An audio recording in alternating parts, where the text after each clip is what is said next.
We are paying special attention to our veterans this month.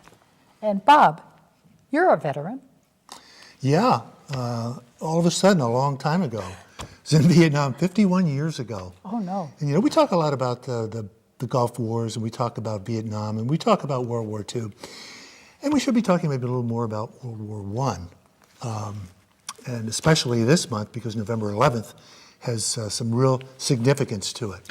November 11th is the 100-year anniversary of Armistice Day, which signaled the end of World War I. On the 11th hour, the 11th day, in the 11th month of 1918, fighting came to an end and a treaty was signed between Germany and the Allies in Europe. The Great War, as it's often called, was started on June 28, 1914, with the assassination of Franz Ferdinand, the Archduke of Austria-Hungary, and his wife, Sophie. Their deaths sparked a chain of events that led to the outbreak of World War I by early August. It was a war fought by the major military powers in countries that we recognize today that are located in Western Europe and the Middle East. Japan and China were also involved. The United States entered the war in April 1917. But from its beginning in 1914 to its ending 4 years later, World War I became one of the deadliest conflicts in the history of mankind. Germany seems to have been central to the war. They were the first to declare war when they invaded Belgium. They were the first country to use lethal poison gas on the battlefield.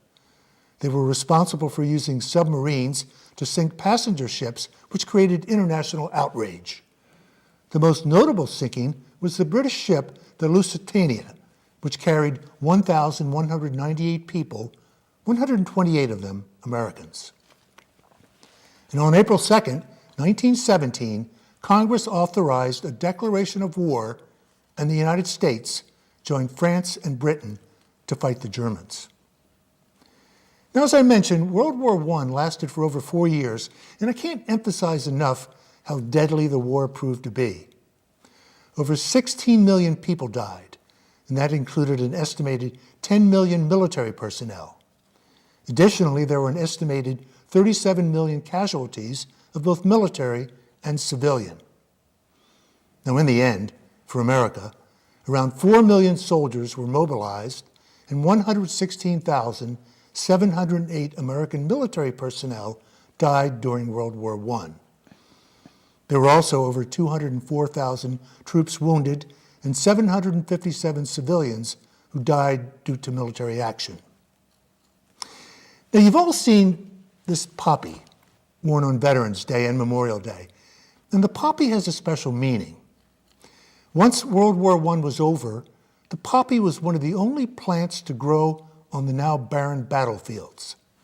So the poppy became a lasting symbol to the fallen.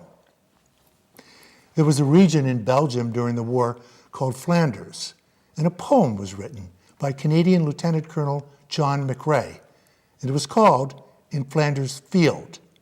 The poem, in song, goes like this.